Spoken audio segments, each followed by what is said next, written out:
হরে বাজান তুই ঠিকই কইছস। ওই ভূত, তোর ইচ্ছা কি? তুই কি দিলে আমার পোলাটারে ছাইরা দিবি কত? আমি কিছু খাইতে চাই। তোর এত ছোট একটা ইচ্ছা? আচ্ছা ক দেখি তুই কি খাইতে চাস?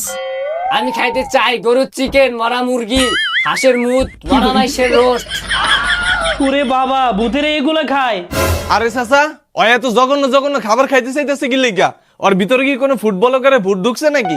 ওরে জিজ্ঞাসা করেন তো, ওর এই জঘন্য খাবার দিলে হয় সত্যি সত্যি যাইবো নাকি? আচ্ছা সত্যি করে কত, এই খাওয়ানগুলা দিলে তুই সত্যি সত্যি আমার পোলারে ছাইরা যাবি নাকি? না, আমি যাবো না। ওরে শালার ভূত, তোরে আমি এত দামি দামি জিনিস খাওয়ামু, তাও তুই আমার পোলারে ছাইরা যাবি না? আমি জানি তোরে কেমনে খেদান লাগে। ভাতিজা, এই ভূতটারে তাড়ানোর একটাই উপায় আছে, এমনই যায় কোনো বাবারে খুঁজে আনা লাগবো। চাচা, আমি একজন বাবারে চিনি, হেরে কি ডাইকে নিয়ে হুম? কই কই বাজান, ওই বাবা কই থাকে? চল চল, আমিও তোর লগে যামু।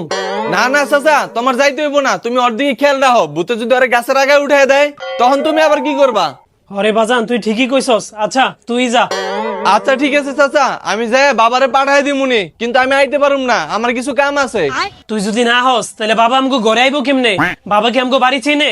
আরে চাচা, এখনকার বাবারা খুবই অ্যাডভান্স, হ্যাঁ গুগল ম্যাপ দেখে বাড়ি চিনে ফেলায়। আচ্ছা ঠিক আছে, যা তুই। ঠিক আছে চাচা, তাহলে আমি গেলাম। আমার মনে হইতেছে হালাই নাটক করতেছে, বাবার কাজটা আমি নিজেই করুম।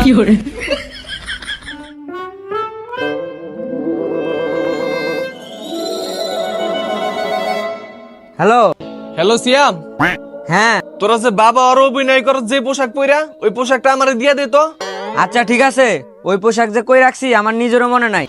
আরে ভাই দেখ না কই আছে, তুই আমার পোশাকটা আইনা দিলে আমি তোর 400-500 টাকা দিয়ে দিমুনি, যা। আচ্ছা ঠিক আছে, আমি এখনই নিয়ে আইতাছি।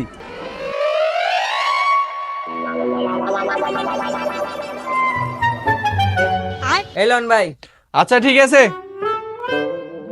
শালার আজকে সব ভূত তাড়ায় দিমু, কারে ভূতে ধরছে? পুরো ভিডিওটা দেখতে চাইলে এখানে ক্লিক করুন।